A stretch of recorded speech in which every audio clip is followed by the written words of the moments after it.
today we want to talk about kind of unleashing the potential for team capacity planning and allocation policies. And that's really the kicker. So I think that for a lot of teams, that's new, right? So what they tend to do is teams get together, and I've got some slides here. I don't have a lot of slides. We're really hoping that this turns into a Q&A and some real good sharing.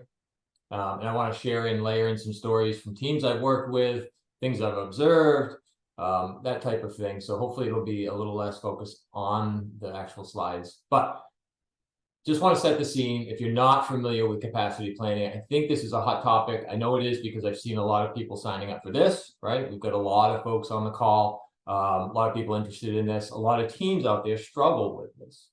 And they do it, but they don't fully, in my experience anyway, don't fully commit to it, right? And it takes a few things, right? And you have to build some trust within the team, right? And I'll explain why that's a big factor, underlying factor in making this work and work well. You have to create the psychological safety for this to happen, because this is a level of transparency that sometimes can be uncomfortable for teams. So you have to kind of lay that groundwork, and it's a foundation upon which real capacity planning can take place, right? You got to foster that type of an environment. So what is capacity planning? Just a real quick definition here, and just FYI, I'm going to share this deck afterwards, so you can have this for your own benefit, maybe work with your teams and your organizations. But it's really to align, right? Scale, think about a scale and balancing your team's availability with the work demands, right? And we'll talk about this concept of velocity, probably something that everyone's familiar with, but capacity and velocity and how you balance those two things, right? And the key, right, we know from our Agile experiences that we're trying to get teams at a sustainable pace, right? So sustainable, predictable delivery, right? That's highly valued within the Agile space.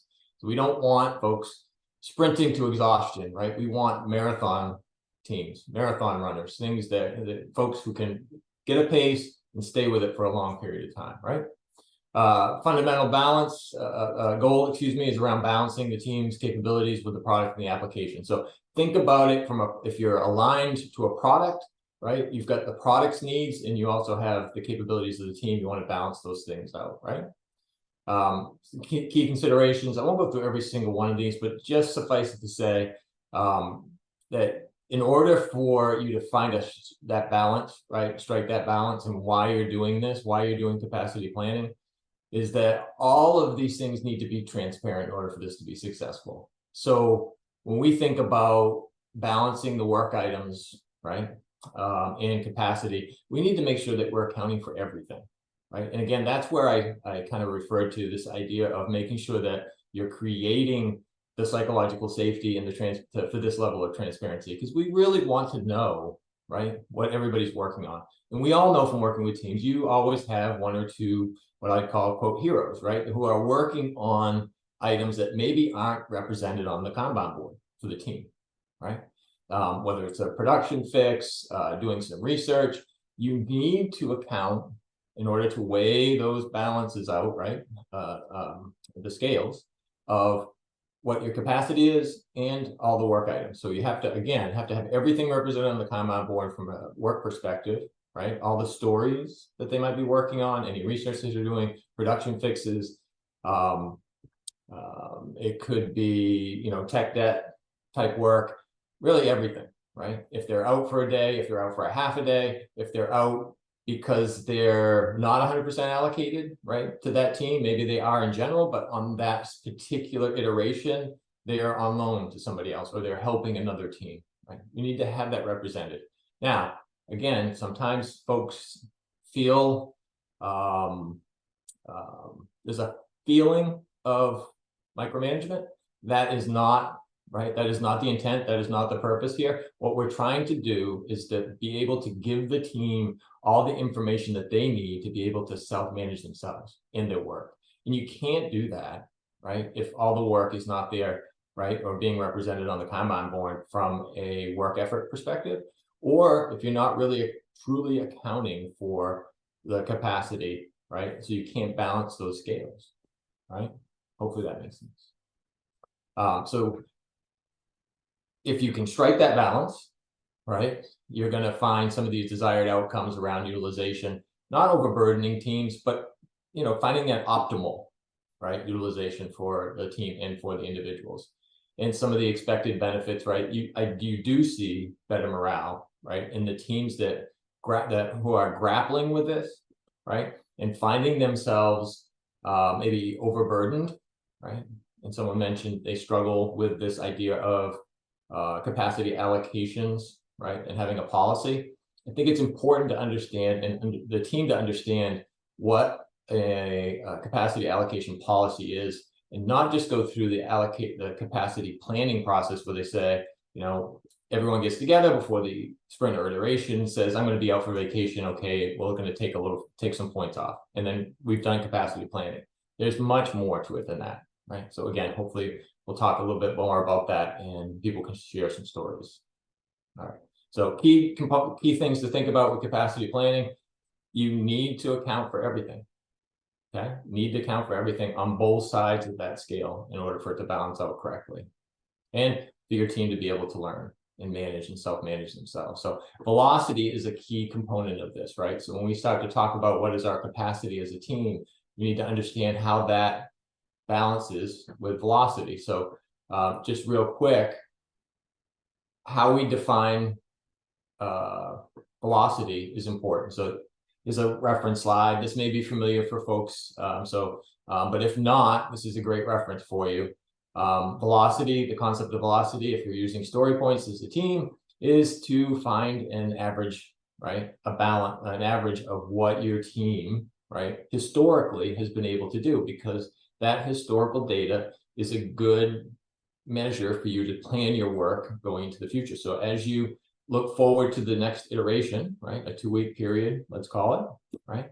If that's because that's the most typical, let's plan out our capacity, who's going to be available, and we can bump that up against our velocity, start adding story points, right? Doing the math, that part's not hard for teams to conceptualize and to go through, but hopefully, and when you leave today, you'll have something to go back to see how you can go next level on this, okay? But I want to go over the basics first. So you're trying to balance. Hey, Todd, a couple questions. Okay. We're popping in here pretty good. I love it. Great. So first off, you mentioned technical debt, which might apply to code, right? From a bigger picture, Robert asked, would you consider document debt to be a thing, or is minimizing documentation a legitimate goal? I would factor that in, right? Because typically when I work with teams, I work with teams to determine what it is they need from working in terms of a working agreements perspective. And one of those things usually is around this idea of a quality plan, like what is our quality, what's going to be required for our changes. And some of that might be certain levels of documentation.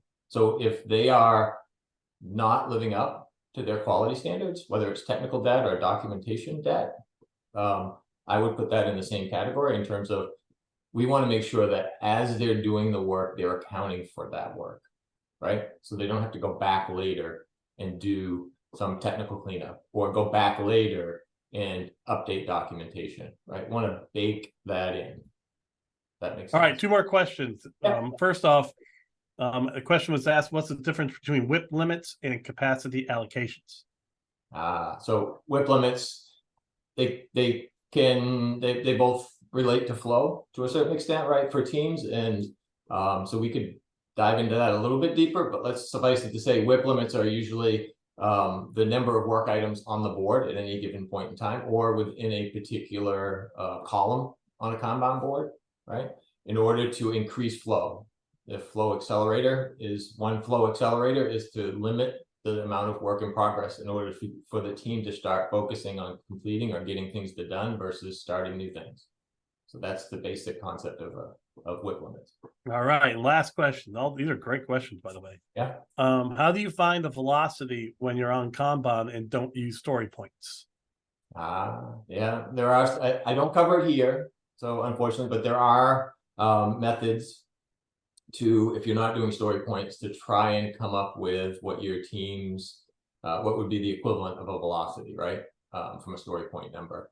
So there's some tips and techniques maybe I could share it. If there's a place I could share some of those afterwards, David, I'd be glad to do that. Yeah, we send an email out with the PDU code and the slides. So if you wanted to give us that, you want to send that to Laura Hill before we send that out, that'd be great. Yep, I'll add that in. Keep rocking.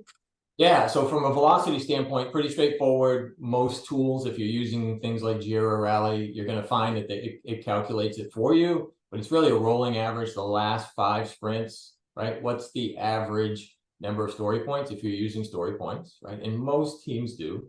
What's the average story point? All right, that could be your target. If you have a newly formed team, right here on the slide, you can see just an example of how you could come up with a velocity moving forward. Again, trying to balance that scale. If you don't have one already, if you're a brand new team, or you had a significant change in your team potentially, right? So assuming you see the example, I don't have to walk through it completely, but assuming you have a 7-person team, you would exclude the Scrum Master and the product owner, right? Because they're not actively hands on the keyboards, coding, testing, in most teams. So you want to exclude them.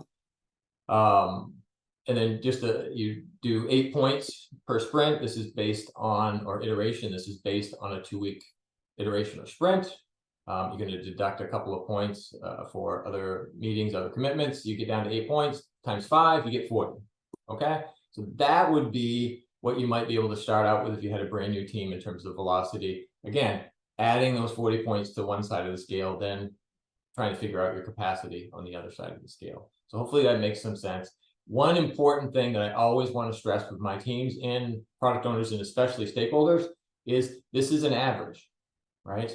So when you're talking about expectations with product owners and stakeholders, especially, you want to make sure that you're very clear about that. So this is the average, right? So what that means is half the time the team over 5 sprints, this is what they average. So the team could be under that number, right? That story point number. They could be above that story point number. This is where it's kind of averaged out. So it's 50% of the time they were probably under that, right? So it's good to set that expectation with stakeholders because, and for them to understand what that velocity really means. Because too often I'll have conversation with them and the expectation is 100% they're going to hit that number, right? That's not true. If you want to increase the confidence level that they're going to hit that 40-point story point number, you would want to shoot under that, right? Because that's only the average. So if you go below, if you want more than 50%, you want an 80% certainty that they're going to hit that mark, you probably want to lower the number. Hopefully that resonates. But I think that's important because too often, it's important to stress because too often folks see that and they say, there's a 100% chance, 100% confidence they're going to hit that, right? That's not true. Okay. Got another question. Great. How does QA fit into the velocity? So that's a great question as well, because very often, right, you work with teams that potentially they bake in a certain amount of their work. So let's say from a testing or QA perspective, maybe it's only one up, one down type testing, or it's just unit testing, and then it has to go on to quote UAT testing in another environment, right? A lot of organizations are still stuck with these legacy applications, this mindset of moving things through test environments. So that's a separate topic as well, right? And it's a separate thing that folks struggle with, but they should be, as a team, defining that, again, potentially through a working agreement, but basically around their definition of done, what level of testing, right? Ideally, right, in theory, the team would be testing everything fully so that when they're done with it, it is ready to move to production, right? And that's what should be baked into their estimates when they're doing their story point estimates. Okay, hopefully that's helpful. So why is capacity planning, right, so critical? Some bullet points here, right? I talked about the need to be predictable, the impact it has on the team, the stakeholder trust that it builds, right? Some of these aspects. But it's really, really important to avoid that, that burnout that happens, right? And that's definitely what happens if you don't plan well from a capacity standpoint, right? If you're continuously overburdening your team, right, by not planning well, right? And we'll talk about this a little bit too, because it talks about continuous improvement, right? The last bullet. You need to revisit this in retrospective with your teams. How did we do in terms of our capacity planning, right? Often what you'll have is teams will, and we'll get to this when we talk in the next slide, when we start to talk about capacity allocations, but teams will say, well, we're a DevOps team, so we're supporting, not only are we developing the features, right? We are supporting our application. So we're doing P-fixes, right? We're doing production fixes. We've got bugs. We're going to set aside story points, 5 story points. It's just a block, a generic block, right? To represent it on our board. If you don't go back at the end of every iteration and say, did we really do 5 points worth of effort? Or did we do 8? Or did we do 3, right? If you're not doing that, and you're doing a disservice to the team, right? Because the team could be doing much more than 5 or 3 points, whatever they're putting up there, right? Don't just, it's too easy to get into that, put a block up there, right? So we'll talk about that when we talk about capacity allocations. But all right, got 2 more questions. Man, they're fired at you, Todd. This is awesome. This is what we want. All right, so one question is, so should teams first define what is their definition of done before attempting capacity planning? Yeah, so as teams, I always advocate, I don't think I've ever worked with a team that didn't have at least 2 working agreements. One being a definition of ready, and the other being a definition of done. So right from the get-go, the team should have a definition of ready and definition of done that they continuously kind of improve and revise, but they should have one of those 2 working agreements. And I never did this before, right? When I was a Scrum Master and or an early Agile coach, but I do it now. We talk about capacity planning, and we go and have the conversation around an allocation, right? A capacity allocation policy, either as a team or a team of teams, right? If I'm talking to let's say a train or whatever you want to call them, right? An organized team of teams, because it's important for them to understand, like, how would we want it to be, right? What would we like to see, right? Do we think, based on our product that we're supporting, if you're aligned as a product, or based on our application suite, what portion of our allocation, what portion of our time should we be developing new features? What portion of our time should we be doing production fixes to support, right? And what should we allocate for things like technical debt? So you have to have, you have to have a goal. Like so here's an analogy. So if everybody wants to become, if you want to become more fit and you go to see a coach, a nutritionist, an exercise coach, a trainer, and they say, okay, what's your plan? What do you envision for yourself? Like, okay, I want to lose 15 pounds, right? Okay, so how are you going to do that? Well, I need to do this. I'm going to plan that I'm going to spend this amount of time exercising. I'm going to, my diet's going to change. And quite often you go to any program, what are they going to tell you? Write down everything you eat. Okay, that's easy to say, but then you go to meet with your nutritionist and you've forgotten all about, oh yeah, I forgot I forgot to write down the ice cream or the pizza that I had Saturday night, right? Those don't count if I don't write them down.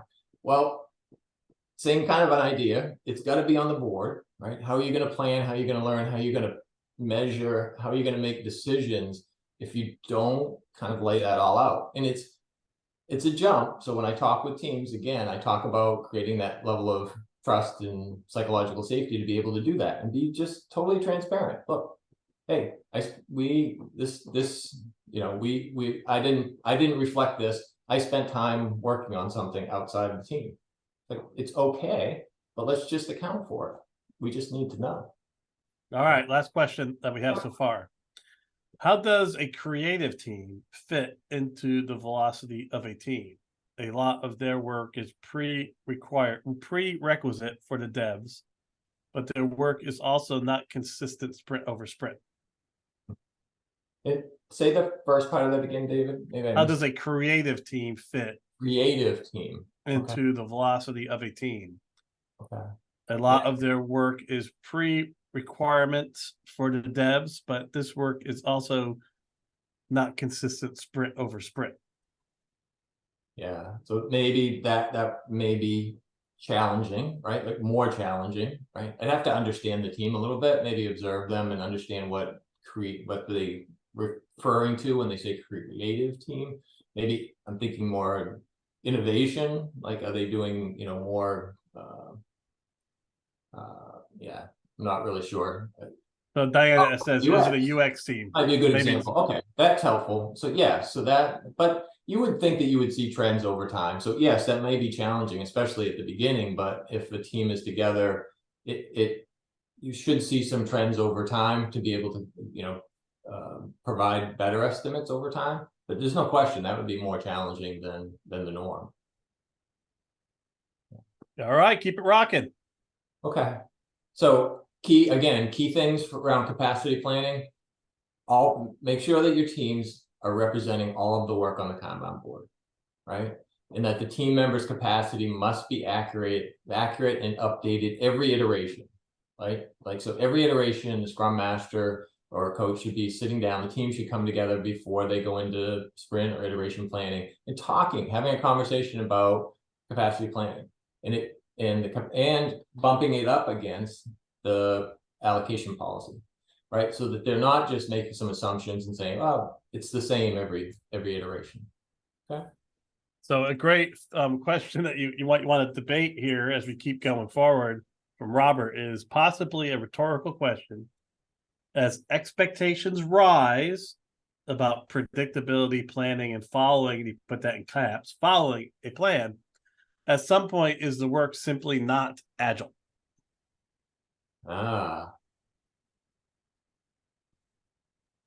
It's a good question.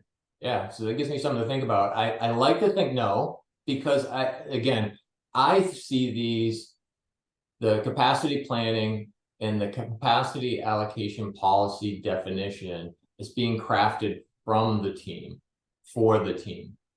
I don't see these as mechanisms or tools for someone to manage the team, right? It's for their own self-management. So it's information. Think of it like a retro. Like, so when you go into retro and folks, you know, I always say with our teams, it's Vegas rules, right? What happens in the retro stays in the retro, but you need to open up, be transparent, and just let's get it out on the table. Same is true here. This is really designed when again creating that trust and psychological safety for teams to really embrace this. This is for you, right? This is for you to help manage your own work and yourselves, right? As a team. This is not about trying to get 100% utilization. In fact, it is the complete opposite of that. We're trying to make sure that you are not at 100% utilization all the time and find yourself in that position.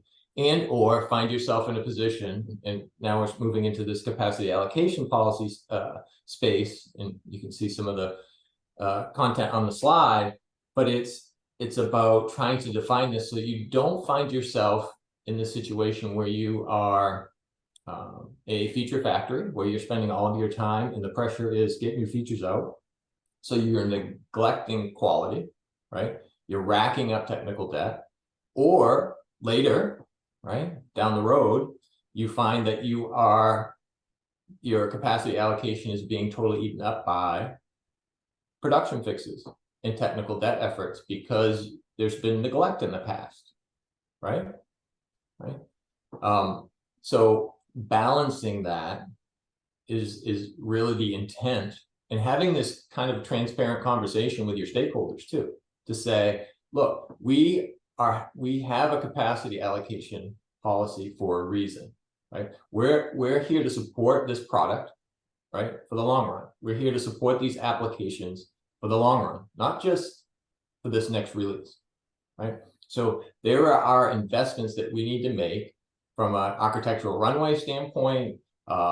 There's technical debt that we may have to kind of, whether it's documentation, just being open and transparent with them, say, look, we have been under the gun getting features out, right? Now, first 2 MVPs, we need, right, time to spend on reducing some technical debt and some production fixes. Not an entire sprint, but we need to increase the percentage, right, of the story points for a couple of sprints to make sure that we're solid, we're in a good place. The worst thing, right, from a stakeholder's perspective is for them to come in and they have instability in their environment, right? You never want to get yourself in that position, right? You never want to be unhealthy. This is about trying to strike a healthy balance between what the team is working on. So, it's so interesting that you did that. I mean, it's a tough question, right? But if it's the team doing it and someone's not telling them to do it, that's agile. And as long as you're working iteratively, that's agile. Right. Now, two great comments on this. I mean, Cheryl talks about prevents teams from having to work more than 40 hours a week, like you're talking about. You did, and Robert talks about pacing boundaries exists for a reason, and he put amen. So keep it rocking. A great answer. Thank you for that. With a lot of detail there. Good job. Yeah. So when you think about it, so I've worked with teams, and probably there's some folks out there right now who are working with these teams, but they are in a place where there is so much pressure to get, they're either in one of the two scenarios I just laid out. You could have a team that is, let's say they're newly rolling out a new product and or application. They are under the gun to get new features out, right? So that might be the situation. That might have to happen for an MVP or two, but that's not sustainable, right? Because there is a price to be paid for that down the road. So you have to have these types of conversations. So the pressure might be get features out, forget about, maybe this technical debt that you're racking up. And sometimes that's valid, but it's not sustainable.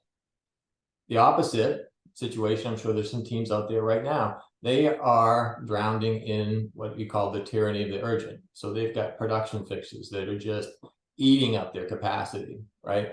And it's not, it may or may not be fully transparent to everybody, right?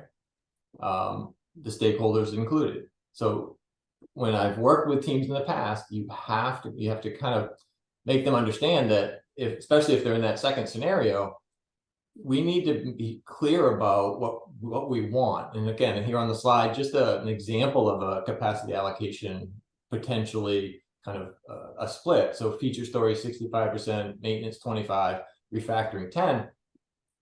That's every team or team of teams might be a bit different, right?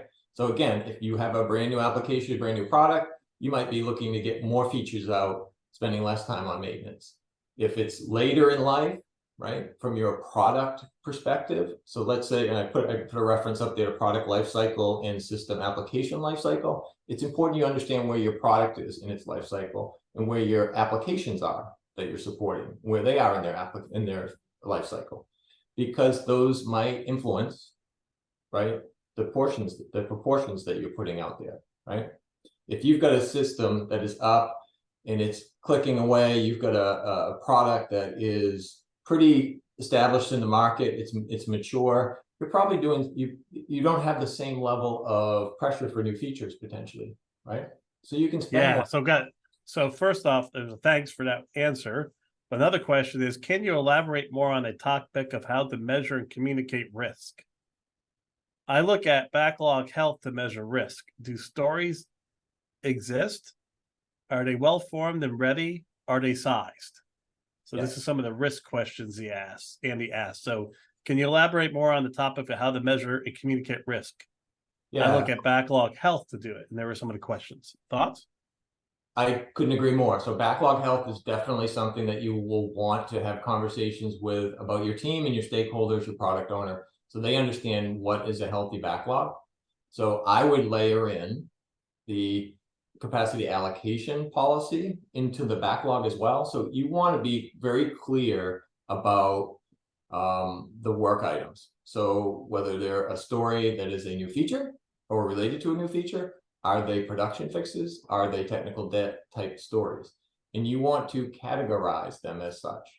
You'll see one of the benefit policies up there allows the product owner, policy benefits, allows the product owner and team to prioritize like things against each other. So in other words, you're not comparing and prioritizing production fixes and features, right? The product owner and team, they're prioritizing and preparing within the backlog the feature stories.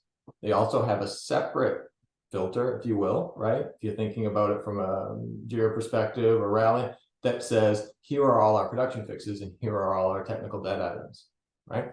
So you go through and it becomes math, right? It becomes math, and it takes some of it, which is good, because it takes a lot of the subjectivity and passion out of it when you start to have conversations with stakeholders, right? And product owners, depending on, and product managers, to say, we have a policy that we've all agreed on, a working agreement, that we want 65% of our allocation to go to features. We have a velocity right now of 40 points per iteration. That's 26 points, right?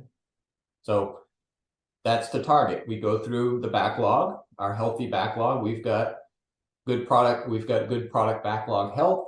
We've got stories that are prepped to go. We pull them up. Here are our new feature stories. We're looking for 26 points, right? Then we're going to move on to maintenance. 25% is our goal. So roughly, I mean, it's not exactly perfect, right? I mean, there's leeway. The team will work through that. But so roughly 10 points of that 40 should be focused on some production fixes, some maintenance. And then lastly, maybe 4 points worth of refactoring, right? So it's not hard and fast, but it does give you a target, right? As a team. And again, you want to revisit that over time, right? Every iteration, every PI, if you're doing a quarterly, right? You may want to sit down and say, okay, let's look at our capacity allocation policy again. Should we revise that? Should we move the needle a little bit in terms of the portions? All right, more questions. This is great.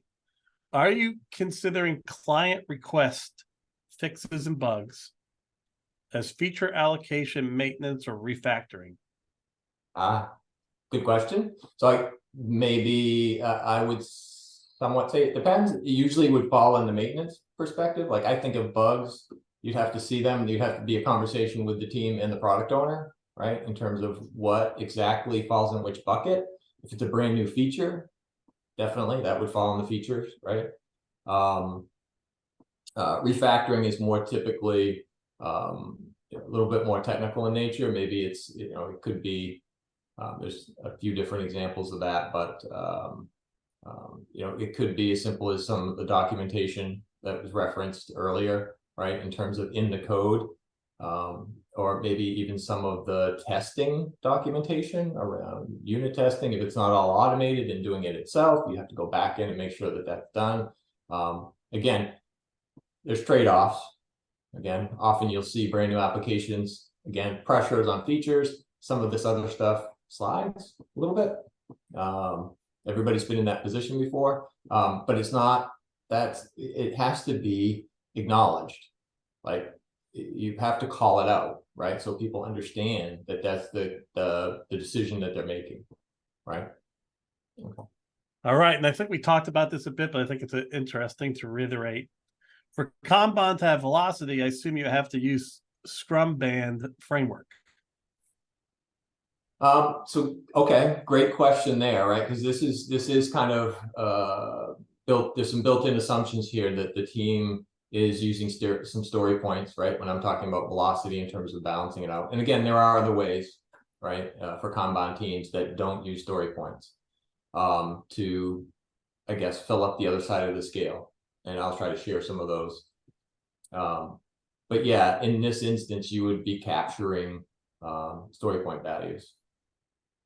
And Melissa talks about, in the former life, our allocation policies focused around new product innovation, NPI, you guys love acronyms, product line enhancement, PLE, and keeping the lights on, KTLO.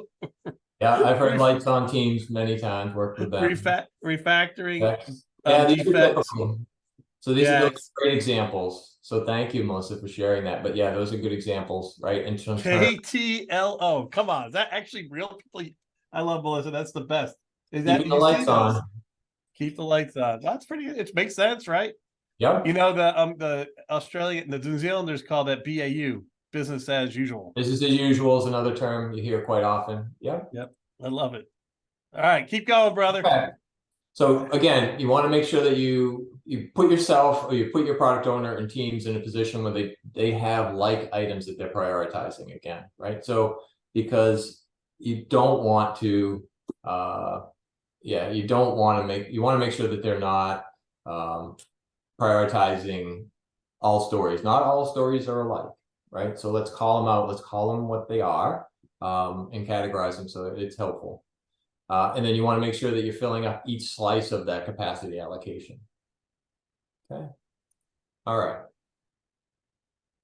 So here's some bullets for everyone. Again, you can keep these as reference, but so why are capacity allocation policies vital for Agile teams? And there's a number of reasons, right? Again, we talked about this idea of having a balanced prioritization, right? There's lots of upsides to doing that. So we've got maintenance, bug fixes, addressing technical debt. Those are different values, right, that are added. So we want to make sure that we're not comparing, apples and oranges. Right? Predictable delivery, the technical debt. Again, you want to make sure that you're paying down some of that. You're making those investments in the future so that you don't find yourself in a position where you've got a lot of production fixes, a lot of technical debt. And the stakeholders, the business owners, just need to understand that there's a need to do that, right? There's a balanced approach that you're looking forward. The team has the best interest of the product and the applications in mind, right? When they're trying to determine these allocation policies. You want to protect the well-being of the team. You want to create some space, right, for things that aren't accountable for. All of these are pretty self-explanatory. You don't have to go through every single one of these.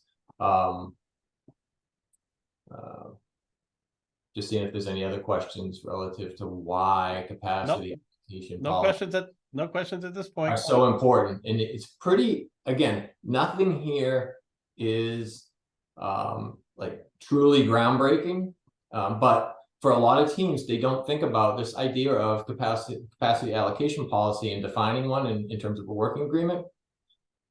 I wasn't aware of that as a Scrum Master, right? Capacity planning, I got it. Okay, it makes sense. At the team level, I need to do some capacity planning. Who's going to be out, right? What are those big hits? But going a little bit deeper on capacity planning and then understanding how you need to layer in this idea of the allocations, right? And understand your product, how you have to understand your applications and systems that you're supporting and where are they in terms of their life cycle. And having those conversations with stakeholders so that you have the right expectations is tremendously important, right? I'll give you some examples from teams that I've supported in the past, because this is probably the most typical, right? You've got teams that are, there's a set of features, right, that is in the backlog. People want those, obviously, business owners, stakeholders. So there's a lot of pressure to get new features out. But their capacity gets eaten up because they have production fixes, right? And most teams today, a lot of teams are DevOps type teams. So their expectation is that they're doing both. And that's cool. That's okay, right? But the business owners need to understand that they have to balance both of those and why it's important to have a policy to make sure that you have a sustainable delivery model, right? For the health of your applications, the health of your product lines, and over time, right, that you don't find yourself in one of these positions where you become unhealthy and unbalanced. Okay. So some of the common pitfalls. All right, everybody loves these types of slides. Before you jump into it, good question here. Good question. How can CP balance predictable delivery with QA? Shouldn't we include testing and capacity planning? And why isn't UTA included?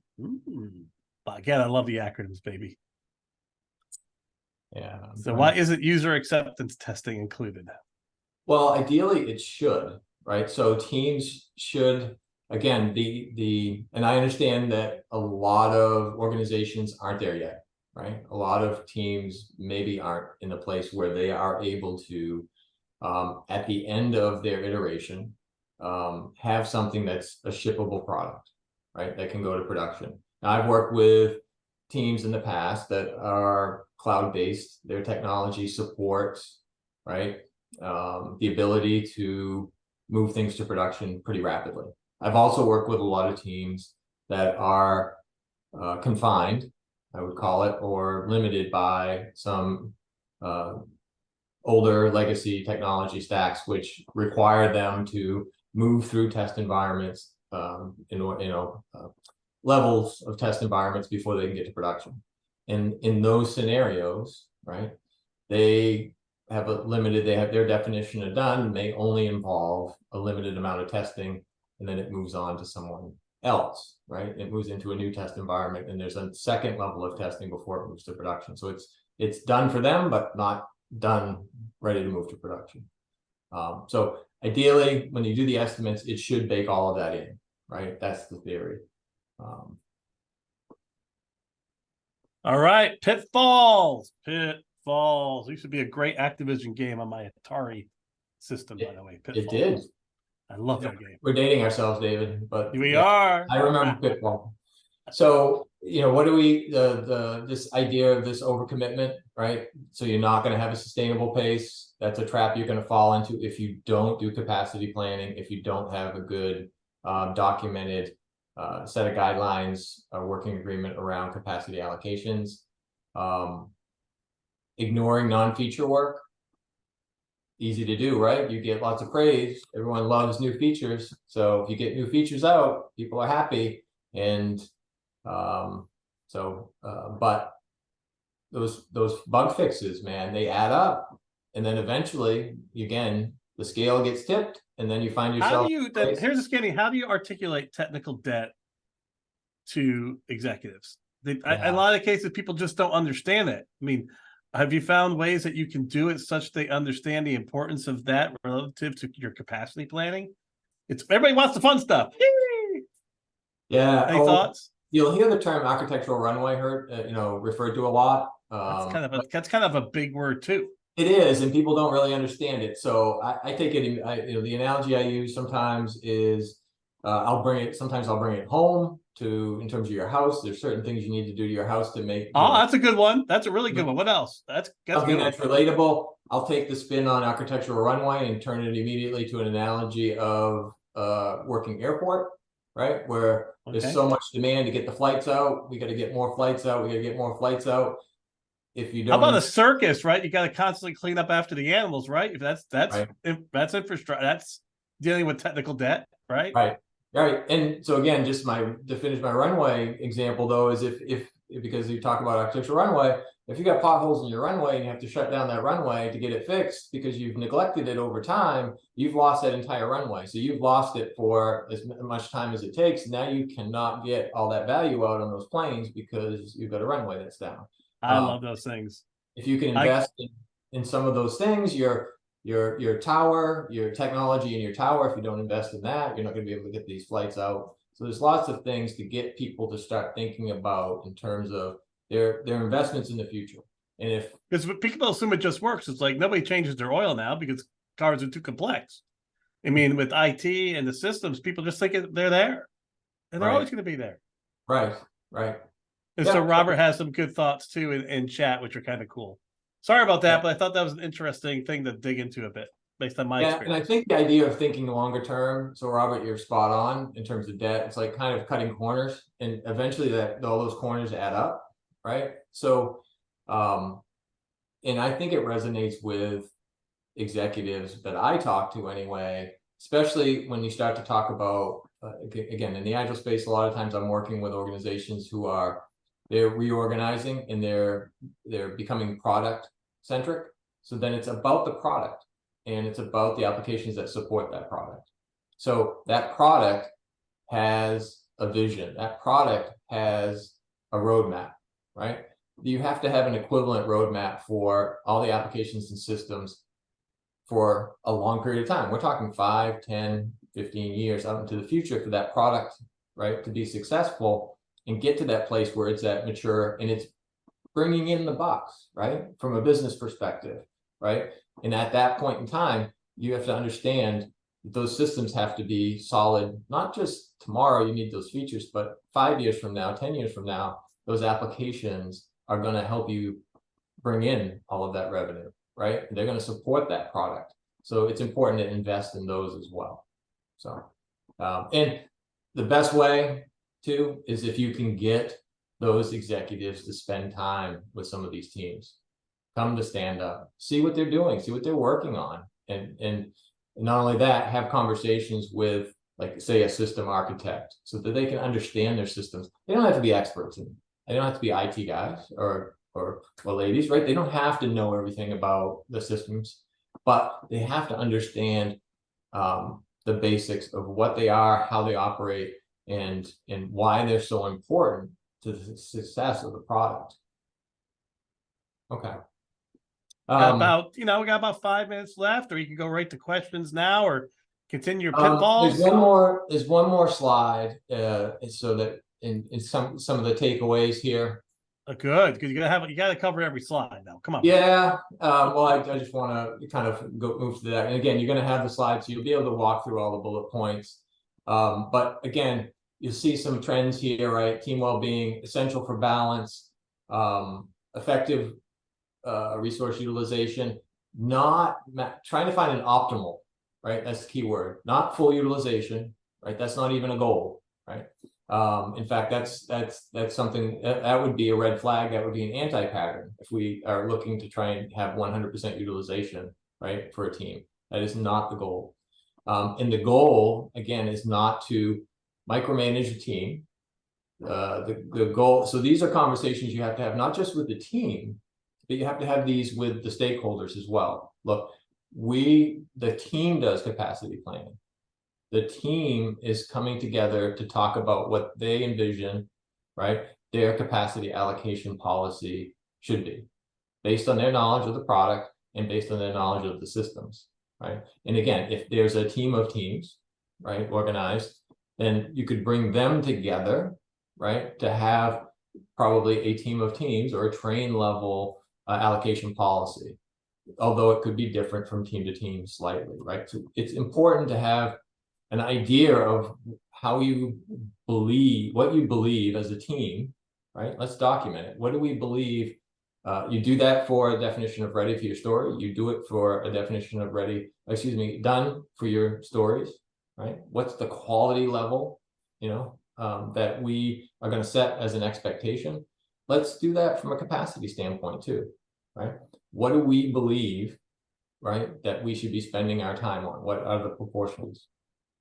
So Robert talks about, I love the concept of balance, keeping levels of idle work, backlog, and levels of idle workers, aka twiddling my thumbs, at modest levels.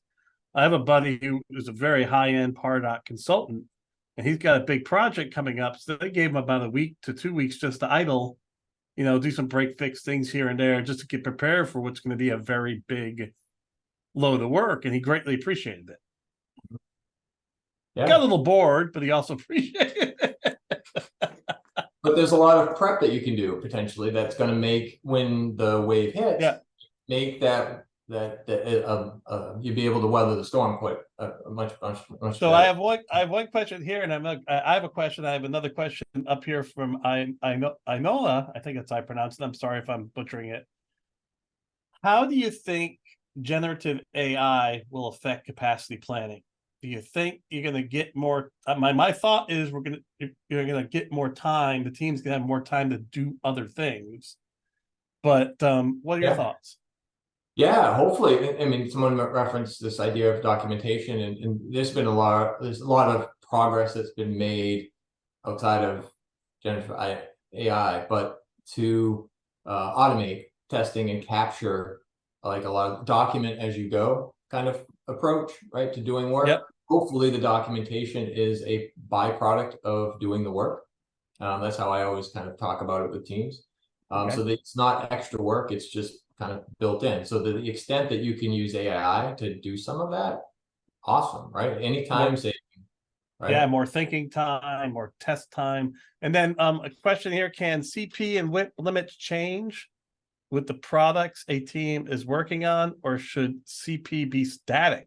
I like that question. So by CP, we're talking about capacity planning. Yeah, sorry, capacity planning and WIP, work in progress, limits change with the products a team is working on, or should capacity planning be static?